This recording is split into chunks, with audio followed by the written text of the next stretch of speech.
नमस्कार, मैं हूं आशीष वर्मा। सीएनबीसी आवाज मोतीलाल ओसवाल स्टूडियोज में आप सबका स्वागत है। बारी है आज के मॉर्निंग कॉल की और शुरुआत सुबह की टॉप हेडलाइंस के साथ। अमेरिका के राष्ट्रपति डोनाल्ड ट्रंप का भारत का नरम रुख। कहा, भारत के साथ रिश्तों में नहीं है कोई फिक्र की बात, मैं हमेशा पीएम मोदी का दोस्त रहूंगा।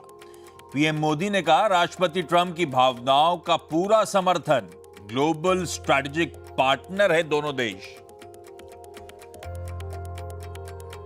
भारत के लिए ट्रंप का बयान, भारतीय बाजारों का सुधार सकता है मूड। गिफ्ट निफ्टी करीब 70 पॉइंट ऊपर, ज्यादातर एशियाई बाजार ऊपर। वहीं शुक्रवार को अमेरिकी इंडिसेज में दिखी थी हल्की गिरावट। At this moment, I can say with confidence, capital expenditure of the government will not come down. It will be completed as is stated in the budgetary planning time, the budget estimate time, and so with the fiscal deficit. GST reform से मिलेगा demand को boost, consumption को मिलेगा बढ़ावा। Network 18 के editor in chief Rahul Joshi के साथ exclusive बातचीत में बोली वित्त मंत्री निर्मला सीतारमण। कहा, जीएसटी कटौती के बावजूद केपेक्स लक्ष्य कम नहीं होगा। जीएसटी कटौती लागू होने से पहले ही ऑटो कंपनियों ने घटाने शुरू किए दाम। महिंद्रा एंड महिंद्रा ने 1.5 लाख तो ह्युंडई ने 2 लाख रुपए से ज्यादा सस्ती की गाड़ियां। वहीं टाटा मोटर्स ने कमर्शियल गाड़ियों पर 4.5 लाख से ज्यादा घटाए दाम। वेदांता ने जेपी एसोसिएट्स को खरीदने के लिए लगाई सबसे बड़ी बोली। करीब 17,000 करोड़ रुपए के ऑफर के साथ अदानी ग्रुप को छोड़ा पीछे। वहीं डालमिया भारत, जेएसपीएल और पीएनसी इंफ्रा ने नहीं जमा की फाइनल बिड्स। और ऑरबिंदो फार्मा के तेलंगाना प्लांट को यूएस एफडीए ने जारी की 8 आपत्तियां। 25 अगस्त से 5 सितंबर के बीच हुई थी जांच। वहीं जाइडस लाइफ साइंसेज की गुजरात यूनिट को भी मिली 4 आपत्तियां।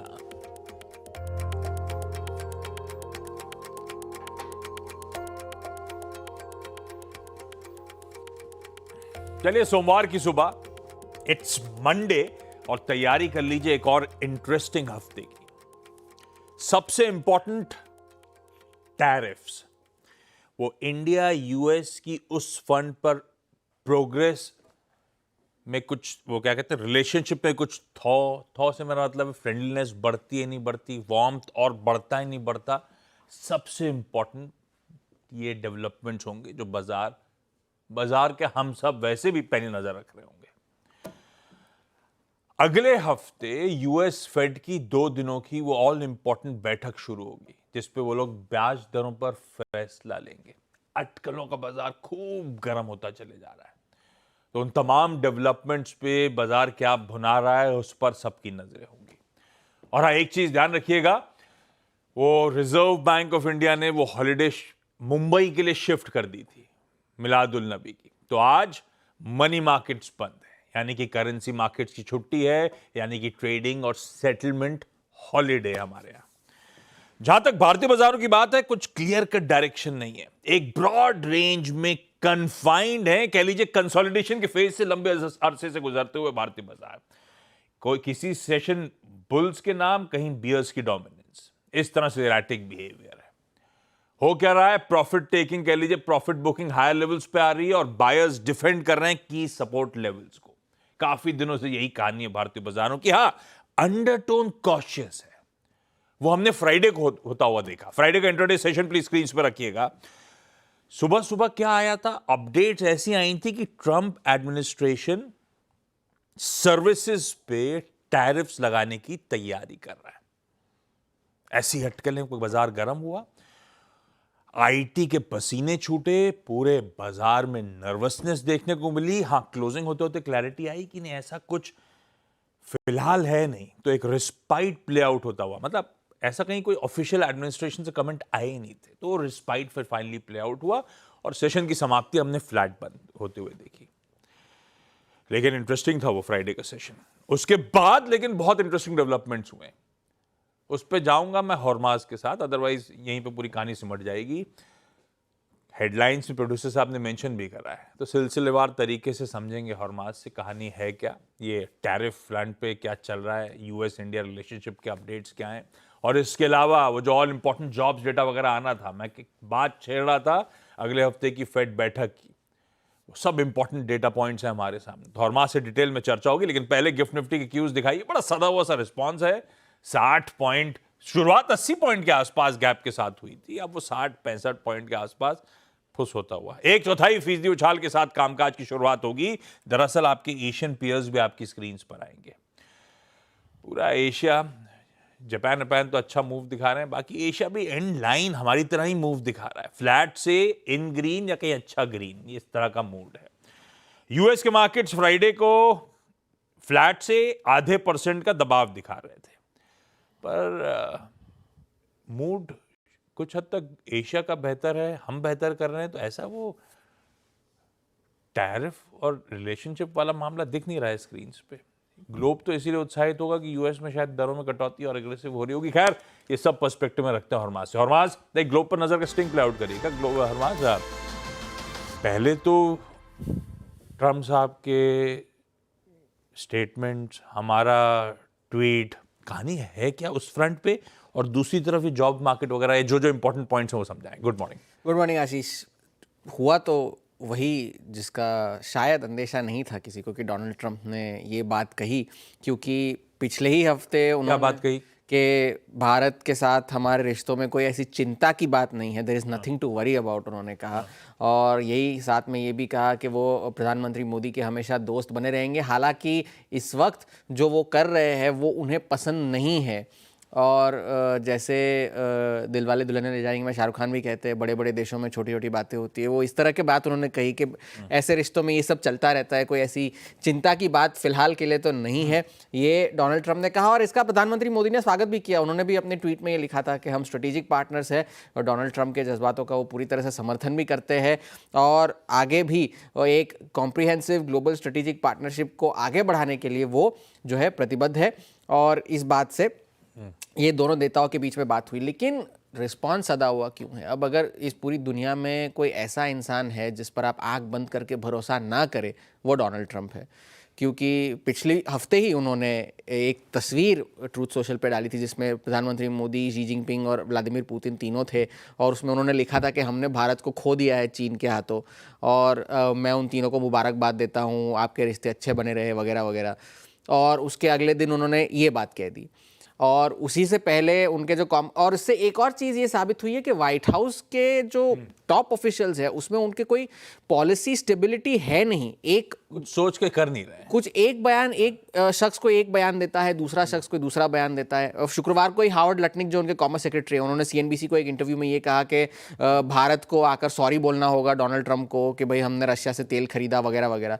आज भी स्कॉट बेसेंट जो एनबीसी न्यूज़ में, उन्होंने एक इंटरव्यू में ये कहा है कि यूएस और ईयू को मिलकर के रशिया से तेल खरीदने वालों पर जॉइंट सैंक्शंस लगाने चाहिए, जॉइंट टैरिफ्स लगाने चाहिए, तो इससे रूस की इकोनॉमी पर दबाव पड़ेगा। ये ट्रंप के बयान नहीं है क्या? ये ट्रम्प के बयान नहीं है। एक वो तो सेकंड स्टेज ऑफ सैंक्शनिंग उनसे पूछा गया था डोनाल्ड ट्रंप से, उन्होंने, और ये भी है कि उनसे भी पूछा गया था कि क्या आप तैयार है जो सेकंड स्टेज ऑफ सैंक्शंस लगाने के लिए, उनका सिर्फ इतना ही जवाब था, यस आई एम। आगे उन्होंने और कुछ नहीं कहा।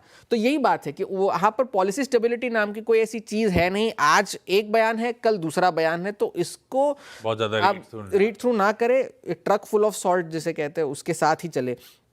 शुक्रवार हमने 2-3 हफ्तों पहले एक बात भी कही थी कि यूएस पर एक डायलॉग बहुत जल्द लागू होने वाला है कि जिनके घर शीशे के हो वो दूसरों के घरों में पत्थर नहीं मारते। शुक्रवार को ये बात साबित भी हुई, उनका जॉब्स डेटा जिस तरह का आया। अनुमान तो थे ही कि खराब आएगा, लेकिन कितना खराब आएगा वो सवाल था, और बहुत खराब आया है। क्योंकि 75,000 के अनुमान थे, वो आया 22,000। और तो और जून 75,000 के अनुमान थे किस चीज के? जॉब्स डेटा के, नॉन फार्म पेरोल्स 75,000 नौकरियां जोड़ी जाएंगी अगस्त के महीने में। आया है 22,000। अरे बाप। और साथ ही साथ पिछली वाला आप कह रहे थे इंपॉर्टेंट है, वो भी रिवाइज हो गया क्या? वो रिवाइज हुआ। जुलाई का आंकड़ा जो था वो थोड़ा सा अपवर्ड रिवाइज हुआ है, लेकिन जून का जो था वो डाउनवर्ड रिवाइज होकर अब नेगेटिव हो गया है। यानी कि 13,000 नौकरियां कम हुई थी जून के महीने में। तो ये 2021 के बाद का पहला नेगेटिव जॉब्स ग्रोथ का महीना देखने मिला था जून के महीने में। तो इससे अब ये हुआ है कि जॉब्स रिपोर्ट आने से पहले प्रोबेबिलिटी ये थी कि एक हाथ शायद महंगाई का आंकड़ा अगर थोड़ा सा खराब आए तो स्टेटस को हो जाएगा, वो अब खत्म हो गई है। अब 50 बेसिस पॉइंट्स के रेट कट की प्रोबेबिलिटी बढ़ गई है अगले हफ्ते की, जो 11-12% फिलहाल है। ज़्यादातर मेजॉरिटी अभी भी 25 की बात ही कर रही है, लेकिन बोफा ये कह रहा है कि अब उन्होंने जो 9 रेट कट्स के जो अनुमान रखे थे इस साल, वो अब उन्होंने बढ़ाकर 2 कर दिए हैं। और साथ ही साथ कुछ ऐसे हैं एनालिस्ट जो अब ये कह रहे हैं कि शायद 3 रेट कट भी हो सकते हैं, यानी कि इस महीने अक्टूबर में और दिसंबर में तीनों बार जो है फेड ब्याज दरें काट सकता है, ये बार्कलेस का कहना है। हेज फंड्स का एक बहुत इंटरेस्टिंग डेटा है, उन्होंने शॉर्ट पोजीशंस जो S&P 500 के फ्यूचर्स में लगा रखे हैं वो 2023 के बाद के सबसे ज़्यादा स्तरों पर है। 180 बिलियन के शॉर्ट पोजीशन जब हेज फंड्स ने बनाए हैं S&P 500 के फ्यूचर्स में। Open interest as a short position अब 27% हो गया है, और जो पिछला रिकॉर्ड था वो 170 बिलियन का था इसी साल के जनवरी के शुरुआत में, डोनाल्ड ट्रंप के इनॉग्रेशन से पहले। तो एक ये तो सारी यूएस की बात रही। एक चीज़ और है, जापान में जो है राजनीतिक संकट थोड़ा सा गहराता जा रहा है, क्योंकि उनके प्रधानमंत्री इशिबा ने इस्तीफा दे दिया है। जब तक नए नेता नहीं चुने जाते तब तक वो है प्रधानमंत्री बने रहेंगे, लेकिन इससे जापानीज मार्केट्स ने इसका एक पॉजिटिव रिस्पॉन्स दिया है। येन भले कमजोर हुआ हो, लेकिन निकाय और बाकी के जो बाजार है वो अच्छा कर रहे हैं। इस हफ्ते का सबसे बड़ा ट्रिगर महंगाई का होगा, लेकिन फेड जो है महंगाई को छोड़कर जॉब मार्केट को ज्यादा प्रेसिडेंस देगा। अगले हफ्ते ब्याज दरें कटना तय है, अब सवाल यह है कि कितनी कटेंगी। लीजिए भाई साहब, 2 इंपॉर्टेंट डेवलपमेंट जैसा गिन लीजिए। यूएस की बहुत खराब जॉब मार्केट्स का हाल, जिसके चलते अब ये हो रहा है कि 25 बेसिस पॉइंट्स नहीं हो सकता है 50 बेसिस पॉइंट्स कट की बात हो जाए। क्या पता अगले हफ्ते फेड एग्रेसिव हो जाए, या फिर यहां से इस पूरे साल में एटलीस्ट 25 बेसिस पॉइंट की कटौती तक के एक्सपेक्टेशन लगाने लगे हैं लोग। इस तरह से इकोनॉमी गड़बड़ा रही है। ट्रम्प साहब सही थे, पावेल इज लेट। दूसरी तरफ ये रिलेशनशिप्स हमारे और यूएस के, याद होगा ट्रम्प साहब ने ट्रुथ सोशल पे क्या डाला था, we have lost India and Russia to China. उसके कुछ घंटों बाद ओवल ऑफिस में एक रिपोर्टर ने उनसे सवाल पूछा था। तब उस सवाल के जवाब में उन्होंने कहा, इंडिया और यूएस एक स्पेशल रिलेशनशिप है दोनों का, ज्यादा चिंता करने की जरूरत है नहीं। उस बयान पे पीएम मोदी ने फटाफट ट्वीट करा। वो पीटीआई ने प्रिंट करी थी, वो पोस्ट करी थी स्टोरी, उस पे पीएम मोदी ने पहला डायरेक्ट स्टेटमेंट था टैरिफ वाले मामले के बाद पीएम मोदी का, जिसमें उन्होंने रेसिप्रोकेट करे थे वो वार्म जेस्चर्स। कहानी यहां पे अब तक खत्म हो गई है। उसके बाद मैं संडे मंडे सुबह तक इंतजार कर रहा था, कोई फर्दर डेवलपमेंट्स है नहीं। अब कितना सोचा समझा उस समय ट्रम्प साहब का ओवल ऑफिस में बयान था, या ट्रम्प साहब की आदत है बोलते बोलते कुछ बोल जाते हैं, है ना, तो वो बाजार के लिए प्रेडिक्ट करना बड़ा मुश्किल है। पर ये बात है कि रिश्तों में तो करवाहट आ गई है। अब वो ठीक है, अभी इस समय वो इंपॉर्टेंट नहीं, इस समय ये संभालना इंपॉर्टेंट है। और वेपन ऑफ मास डिस्ट्रक्शन है उनके पास, सर्विसेज। वाकई सर्विसेज बहुत पेनफुल हो सकती हैं। $225 बिलियन का इंडिया का यूएस एक्सपोजर है आईटी सर्विसेज का अकेले। खैर, थोड़ा सा नर्वसनेस रहेगी जब तक ये क्लैरिटी ना आए या फिर ये कदम आगे ना बढ़े। इसलिए अपफ्रंट कहा था मैंने, इस हफ्ते सबसे इंपॉर्टेंट ये होगा, टैरिफ रिलेटेड इंडिया यूएस के रिलेशनशिप में किस हद तक थॉ या फ्रेंडलीनेस बढ़ती है। खैर, ये तो हो गया, इंतजार रहेगा ऐसे ही डेवलपमेंट्स आगे और अच्छे बढ़ते चले तो बेहतर है। लड़ धड़ के किसी का कोई फायदा होता नहीं है। आइए भाई, यूएस नहीं, वीरू के पास चलते हैं, नोएडा। फ्राइडे सुबह हमारी चर्चा हो रही थी कि रेजिस्टेंस 1 और बेस 1 इसी के बीच भारतीय बाजार घूमेंगे, इसी के बीच आपको ऊपरी स्तरों पे बेचना है, नीचे खरीदारी करने के मौके ढूंढने हैं। रेजिस्टेंस 1 का अपर बैंड था 24,835, 832 इंट्राडे हाईस थे। बेस का अपर बैंड था 622 का, आपकी स्क्रीन पे वो लोअर लेवल्स हैं। उसी दायरे में ब्यूटीफुली घूमा, उसी दायरे को अगर आपने स्मार्टली प्ले करा होता तो दोनों तरफ के मौके इस बाजार ने दिए। वीरो, वो लेवल बेस तो बढ़िया रहा, थोड़ा बहुत ग्लोब के समीकरण अच्छे हैं, दूसरा पार्ट भी अच्छा है। जब हॉर्मास कह रहे हैं एग्रेसिव रेट कट्स होंगे तो उभरते बाजारों के लिए अच्छी खबर है फ्लोज के लिहाज से। अब वो फ्लोज इंडिया आते नहीं आते वो बात अलग है, जब भी आते हैं। मूड कैसा है भाई साहब, क्या लेवल्स होंगे, कैसे रणनीति बनाई जाए निफ्टी 50 बैंक की? देखिए आशीष, गुड मॉर्निंग। बाजार रेंज में रहा, उसी रेंज में, लेकिन एक और चीज़ है याद रखिएगा आशीष, इसी रेंज में रहने के साथ साथ इसने आईटी का वो कोलैप्स भी झेला। तो एक बात तो ये है कि इतना बड़ा आईटी का कोलैप्स, निफ्टी आईटी क्रैक हुआ, उसको भी निफ्टी झेलने के बाद स्टिल रेंज बाउंड में रहा, ये स्लाइटली पॉजिटिव है। निफ्टी बैंक अगेन कोलैप्स हुआ, अगेन 200 EMA की ट्रैजेक्टरी को छुआ, इसमें कन्विक्शन नहीं लौट पाया, लेकिन जाते जाते 54,000 की ट्रैजेक्टरी को गेन कर लिया इसने। मतलब अभी 54,000 के पुट राइटर हैं, लेकिन बहुत स्ट्रॉन्ग कन्विक्शन नहीं है उनके पास। और तीसरी चीज़ जिससे मैं आज की रणनीति की शुरुआत करूंगा वो है FIs के स्टेट्स। कैश की सेलिंग बदस्तूर कायम, बाकी इन स्टेटमेंट्स को कैसे रीड करना है, बाजार कैसे रिएक्ट करेगा, कौन सा थ्रेशोल्ड पॉइंट है, उस पर बात करते हैं।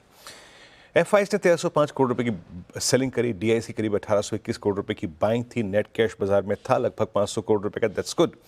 बट FIs ने इंडेक्स को फर्दर शॉर्ट किया आशीष, और लगभग 520 करोड़ रुपए की शॉर्टिंग के साथ 1300 कॉन्ट्रैक्ट लॉन्ग काटने के बाद, 1500 कॉन्ट्रैक्ट शॉर्ट करने के बाद उनके जो नेट आउटस्टैंडिंग शॉर्ट्स की जो फिगर हैं वो फर्दर कैपिटलाइज होकर अब आ चुके हैं 1,91,000 कॉन्ट्रैक्ट्स। यानी उनकी तरफ से ये बाजार काफ़ी नेगेटिव है, उनकी प्लेसमेंट काफ़ी नेगेटिव है, और अभी वो किसी ब्रेकआउट के लिए prepared as per their stats नज़र नहीं आ रहे हैं। बस एक अच्छी बात यह है कि पुट शॉर्ट भी उनकी तरफ से आई है, तो बाजार में हमारे पास सपोर्ट भी रहेगा उनके स्टैट्स के मुताबिक। बाकी पूरे बाजार में क्या रुझान है, आइए। स्टैट्स अभी भी रेंज बाउंड है, अभी भी रेंज बाउंड है। आप 20 डेमा पे क्लोज हुए और आप 50 डेमा को पार नहीं कर पाए। अभी भी सबसे स्ट्रॉन्ग 3 कॉल आइटर्स इस वीकली कॉन्ट्रैक्ट की जिसकी एक्सपायरी कल है आशीष, लगभग 2, 3, 4, 4.25 करोड़ के आउटस्टैंडिंग वाले यहाँ खड़े हैं। और नीचे पुट्स में अगर कहीं स्ट्रॉन्ग राइटिंग है तो वह 24,600 और 500 की पुट्स। यानी अभी भी हमारे पास स्टैट्स रेंज बाउंड है, एवरेजेस की place bound range bound market suggest कर रही है। जरा प्लीज पुट राइटर्स लेके आइए, कॉल राइटर्स पिरामिड्स में, वो चीज़ें आपको क्लियरली विजिबल होंगी। लुक एट 24,800, यहाँ से आपके कॉल राइटर्स का जोन शुरू होता है, जहाँ जिस जोन को आप नहीं बाइसेट कर पाए शुक्रवार को। लेवल बेस्ड ट्रेड करेंगे, लेके आइए RS1 स्क्रीन पे। RS1 क्या है, अगेन 3 दिन से कह रहा हूँ, 4 दिन से कह रहा हूँ, that first call writer and 50-day exponential moving average impression का लेवल का जोन, ये अगर बाइसेक्ट हुआ तो निफ्टी इस अपनी मौजूदा ट्रेड चैनल से निकल के दूसरी चैनल में ट्रेड करेगा, जिसका high 889, 913 and 967। As of now commentary को सिर्फ सीमित रखेंगे 967 तक। ये लेवल 25,012, 967, ये मैक्सिमम पोटेंशियल है आउट ऑफ दिस रेंज, जिस रेंज में अभी हम ट्रेड कर रहे हैं। बाकी टिल द टाइम ये रेंज क्रॉस नहीं हो रही है, आपको रेंज बाउंड ट्रेड करना है, जैसा कि हमने शुक्रवार को किया, एग्जैक्टली बिटवीन RS1 और बेस 1 क्या है, स्क्रीन पे लिखाइए प्लीज। अगेन वो पुट राइटर्स का जोन और कुछ एवरेजेस यहां पे प्लेस्ड है, मोर और लेस दैट्स 100 डेमा। पर एक बात फिर कह रहा हूं, अगर किसी भी केस में कमेंट्री में लिखा भी हुआ है 629 और 590 हम ब्रीच करते हैं स्पॉट पे, किसी भी सर्कमस्टेंसेस में कोई भी न्यूज फ्लो, अब मिनी कोलैप्स, अब mini breakdown towards base 2 is quite possible. उस चीज को जहन में रखेगा, उस चीज को पिक्चर में रखेगा। हमारा दूसरा कंपोनेंट बैंक निफ्टी, हमारा दूसरा कंपोनेंट निफ्टी IT इतना स्ट्रांग नहीं है, इसीलिए ये पिक्चर बार बार ड्रॉ करनी पड़ती है। नाउ निफ्टी बैंक पे आते हैं। देखिए निफ्टी बैंक बार बार 54,000 के ऊपर आ रहा है, लेकिन इंट्राडे में टेस्ट कर रहा है वही सिंकिंग ट्रेजेक्टरी 200 DMA की, वहां तक जरूर सिंक होता है एक बार, फिर वहां से अगर आप देखें पलटता है। ये कुल मिला के एक चीज कर रहा है कि 54,000 के मंथली पुट राइटर को कन्विक्शन दे रहा है कि जनाब दैट्स इनफ, इसने एक बेस बना लिया है 54,000 के आसपास, तो हमें भी उसी इंप्रेशन में ट्रेड करना पड़ेगा। लेके आइए स्क्रीन पे RS1। गेम यहां पर भी RS1 और बेस 1 के बीच में परसिस्ट करता है। RS1 क्या है, first call writer zone. RS1 क्या है, दैट्स 10-day एक्सपोनेंशियल एवरेज, यानी इसको मान के चलिए 54,331 और 54,531। ये आपके लॉन्ग ट्रेड को चेक करने का जोन है, नहीं पार हो निकल के आइए बाहर। और अगर 531 बाइसेक्ट हुआ तो Nifty bank will proceed towards 789 और 860। बाकी below RS1 game persist between base 1 और RS1। अब बेस 1 क्या है, वही जहां पे एक हम कर्व एस्टेब्लिश कर रहे हैं, वही जहां पे 54,000 के पुट राइटर का कन्विक्शन है। तो अभी एज ऑफ नाउ यहां पर भी गेम RS1 और बेस 1 के बीच में है। हां, अभी बैंक निफ्टी को लोअर ट्रैजेक्टरीज पे शॉर्ट मत कीजिएगा, जब जब ऊपर से कोलैप्स हो कोई व्यू लीजिएगा, लेकिन मोर और लेस अगर ये बेस 1 को तोड़ता है स्क्रीन पे तो एक बार फिर से जाएगा ये 200 DMA की ट्रैजेक्टरी को टेस्ट करने के लिए 619 और 493 पे। आशीष बहुत बढ़िया, ये है निफ्टी बैंक की आज की स्ट्रैटेजी। साथ में जोड़ देता हूं आज के बढ़िया से स्टॉक आइडियाज, चकाचक चार्ट्स लेकर लखनऊ से manasjaiswal.com के श्री मानस जायसवाल स्क्रीन पर रेडी। मानस, गुड मॉर्निंग भाई साहब, आज के preferred trading ideas. Good morning Ashish ji. तो देखिए, पहले तो एस्ट्रल पे खरीदारी करेंगे। एस्ट्रल में एक फ्रेश प्राइस ब्रेकआउट देखने को मिला है, 100 डे मूविंग एवरेज के ऊपर निकला है। तो एस्ट्रल में खरीदारी करेंगे, 1439 का स्टॉप लॉस लगा लेंगे और 1485 के टारगेट सेट करेंगे। जो दूसरा स्टॉक है वो नेशनल एल्यूमिनियम का है, नैल्को का है। नैल्को में हायर टॉप हायर बॉटम्स पहले से ही बन रहे हैं। लास्ट सेशन में एक फ्रेश ब्रेकआउट देखने को मिला है, इसलिए नैल्को में भी खरीदारी करेंगे। 208 रुपए के स्टॉप लॉस लगाएंगे, 220 रुपए के टारगेट पॉसिबल है। लीजिए भाई साहब, दो बढ़िया बाय आइडियाज, एस्ट्रल लिमिटेड और नाल्को, दोनों में बाय और दोनों के स्टॉप लॉसेस और टारगेट स्क्रीन पे प्लीज नोट डाउन करें। मानस, थैंक यू सो मच। 8 बजे मानस के साथ रीपैच करेंगे। कंचन के पास चला जाए आज के इंपॉर्टेंट स्टॉक्स न्यूज के लिए। कंचन, गुड मॉर्निंग, बताएं। जी गुड मॉर्निंग। सबसे पहले तो जितनी भी ऑटो कंपनीज हैं आज आपको वो फोकस में रखनी है। हमने जो देखा था जीएसटी रिफॉर्म, उसके बाद कंपनीज ने जो बेनिफिट है वो अपने कंज्यूमर तक जो है ट्रांसफर किया है। महिंद्रा ने 1 से 1.5 लाख तक जो कटौती है वो की है प्राइस में। हुंडई ने भी 2.5 लाख तक, वहीं टाटा मोटर्स ने भी अपनी कमर्शियल व्हीकल्स की जो प्राइस है उसको 30,000 से लेकर 4.5 लाख तक घटाया है।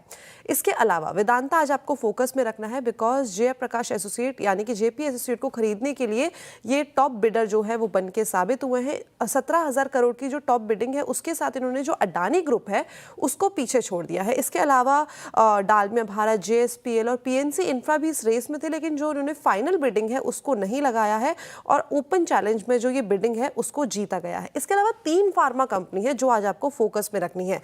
सबसे पहले तो doctor Reddy, because US FDA ने इनके यूके की जो एपीआई फैसिलिटी है वहां पे इंस्पेक्शन किया था और इंस्पेक्शन से जो है 7 ऑब्जर्वेशन सामने निकल के आए हैं। यही नहीं बल्कि ऑरबिंदो फार्मा की बात करी जाए तो यूएस एफडीए ने तेलंगाना की जो यूनिट है वहां पे इंस्पेक्शन किया है 25 अगस्त से लेके 5 सितंबर तक, और यहां पे भी इनको जो है 8 ऑब्जर्वेशन सामने मिली है। और यही नहीं बल्कि अगर आप जायडस लाइफ साइंस की भी बात करेंगे तो यूएस एफडीए ने इनके वडोदरा यूनिट में इंस्पेक्शन किया था, वहां पे जो है 4 ऑब्जर्वेशन निकल के सामने आई है। इसके अलावा जेएसडब्ल्यू सीमेंट, अभी हमने देखा था जो 11 तारीख आने वाली है वहाँ पे जो इनका शेयर होल्डिंग का लॉक इन पीरियड है वो खत्म होने वाला है, यानी कि 3% शेयर्स करीब अगर हम देखें तो 3.5 करोड़ शेयर्स जो हैं वो हमें फ्रीली ट्रेड होते हुए दिखाई देंगे। उस लिहाज से आज ये स्टॉक्स जो है फोकस में होने चाहिए। लीजिए, ये बढ़िया से स्टॉक आइडियाज जो आज रडार पे रखने। सबसे इंटरेस्टिंग डेवलपमेंट से पूरे वीकेंड एक एक करके सारी ऑटो कंपनीज ने जीएसटी कट्स के बेनिफिट्स पास ऑन करने के अपडेट शेयर करे। टाटा मोटर्स पहले आया, महिंद्रा ने फॉलो करा, BMW आया, उसके बाद Hyundai आया, सबकी खबरें आती चली गई। बढ़िया है, खूब सस्ती हो रही है, सब बढ़िया तरीके से पर्कुलेट हो रहा है, पास ऑन हो रहा है। खैर, इस नोट पर एक काम करते हैं, क्विकली छोटा सा ब्रेक लेते हैं। एक्शन कमोडिटी स्पेस में भी उतना है इस डेवलपमेंट्स के बीच में। इस बीच ओपेक प्लस की भी एक बैठक कल संडे को हुई थी, सब पे आऊंगा। कुंवर जी ग्रुप के रवि देओरा साहब अहमदाबाद से जुड़ेंगे, उनसे जानेंगे आज की बढ़िया सी strategy. Ravi ji good morning, बस आ रहा हूं और साथ में लौटूंगा तो इवेंट्स कैलेंडर भी हाईलाइट करूंगा।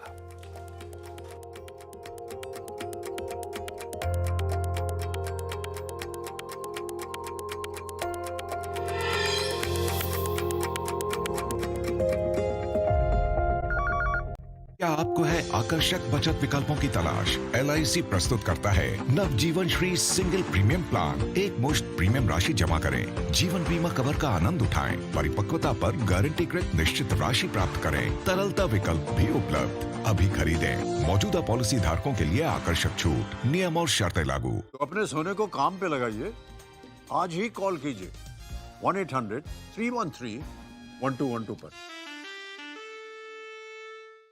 इस festival season gift yourself your first bike और कार, क्योंकि इन पर जीएसटी के पहले के दौर में जो 28% टैक्स होता था वो अब घटकर सिर्फ 18% रह गया है। कम टैक्स, ज्यादा बचत का उपहार, खुशियों वाले त्योहार। Next gen GST.